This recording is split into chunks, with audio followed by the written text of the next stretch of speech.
Have you ever waited so long for something that you almost gave up believing it would ever happen? Maybe you prayed for years. Maybe you hoped for change.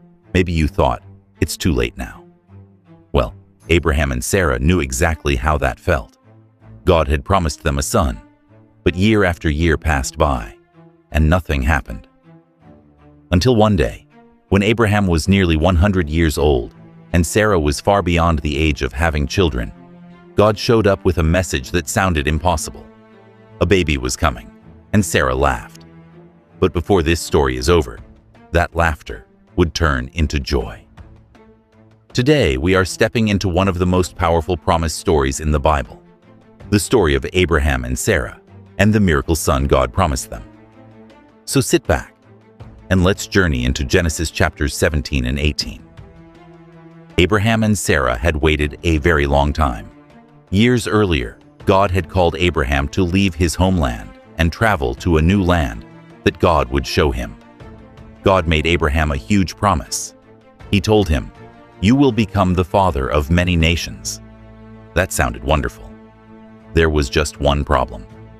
Abraham and Sarah did not even have one child. Still, they trusted God and kept moving forward. But as the years passed, the promise probably became harder and harder to believe. Abraham grew older, Sarah grew older, and eventually, it must have seemed impossible. Have you ever felt like that? Like maybe God forgot? Like maybe your prayer would never be answered? That is where this story begins.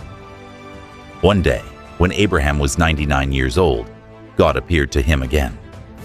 Can you imagine that moment? The Bible says Abraham fell face down before God, and then God reminded Abraham of the promise. But this time, God became even more specific. He changed Abram's name to Abraham, which means father of many nations. Then God changed Sarai's name to Sarah. And then came the shocking announcement. God said Sarah herself would have a son. Not someone else. Not another family member. Sarah. At this point, Abraham was nearly 100 years old. Sarah was about 90. They were both too old to have a child. And honestly, Abraham could hardly believe what he was hearing. The Bible says he laughed in amazement. Not because God was funny, but because the promise seemed impossible. Yet God repeated it clearly. Sarah, your wife, will bear you a son. And God even gave the child a name before he was born, Isaac, which means laughter. That name would become very important later. Not long after that, Abraham was sitting near the entrance of his tent during the hottest part of the day. Suddenly, he noticed 3 men standing nearby. Now, Abraham did something beautiful. He immediately rushed to welcome them. He bowed respectfully and invited them to rest. He brought water for their feet. He prepared food for them, and Sarah quickly baked fresh bread. This part of the story matters because it shows Abraham's heart. Even before knowing exactly who these visitors were, Abraham showed kindness and hospitality. Sometimes the little acts of kindness we do matter more than we realize. One of the visitors then asked a surprising question. "Where is your wife Sarah?" Abraham answered, "She is in the tent." And then came the promise again. Next year, Sarah will have a son. Sarah was listening from inside the tent, and when she heard those words, she laughed to herself. Now honestly, many people probably would have reacted the same way. Sarah knew how old she was. She knew Abraham was old too. From a human point of view, having a baby at that age sounded impossible. So she laughed quietly in disbelief. But then one of the visitors spoke again. Why did Sarah laugh? Imagine Sarah's face at that moment. She had laughed quietly to herself. Yet God heard it. Sarah became frightened and denied laughing. But God gently replied, "No, you did laugh." Then came one of the most powerful questions in the entire Bible. Is anything too hard for the Lord? That question still speaks to us today. Is your situation too hard for God? Is your dream too far gone? Is your prayer impossible? According to God, no. One of the biggest lessons in this story is learning how to trust God while waiting. And waiting is not easy.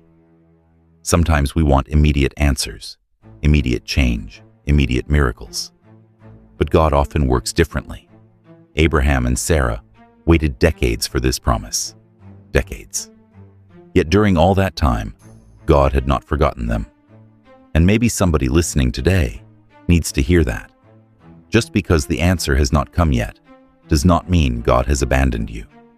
God's timing is different from ours, and sometimes God waits until the situation looks impossible so that everyone knows the miracle came from Him, and exactly as God promised. Sarah became pregnant. She gave birth to a son, and they named him Isaac. Laughter. But this time Sarah was not laughing in disbelief. She was laughing with joy. The impossible had become possible. God had kept His promise. Every cry of that baby reminded Abraham and Sarah that God is faithful, even when the waiting is long, even when the odds seem impossible, even when faith feels weak. God keeps His promises. This story is not just about Abraham and Sarah. It is about all of us, because every person faces moments where life feels impossible, moments where dreams seem dead, moments where prayers feel unanswered, moments where hope grows weak. But Genesis 17 and 18 remind us of three powerful truths. First, God always keeps His promises. Second, nothing is too hard for God. And third, waiting seasons are never wasted seasons. Sometimes God is building faith while we wait. Sometimes He is preparing us for the blessing. And sometimes He is teaching us to trust Him completely. Abraham and Sarah's story began with uncertainty, but it ended with a miracle. And the same God who kept His promise then is still faithful today. So whatever you are facing right now, do not give up hope, because nothing is too hard for the Lord. If this video encouraged you, make sure to like, subscribe, and share this story with someone who needs hope today. And remember, God's promises may take time, but they never fail.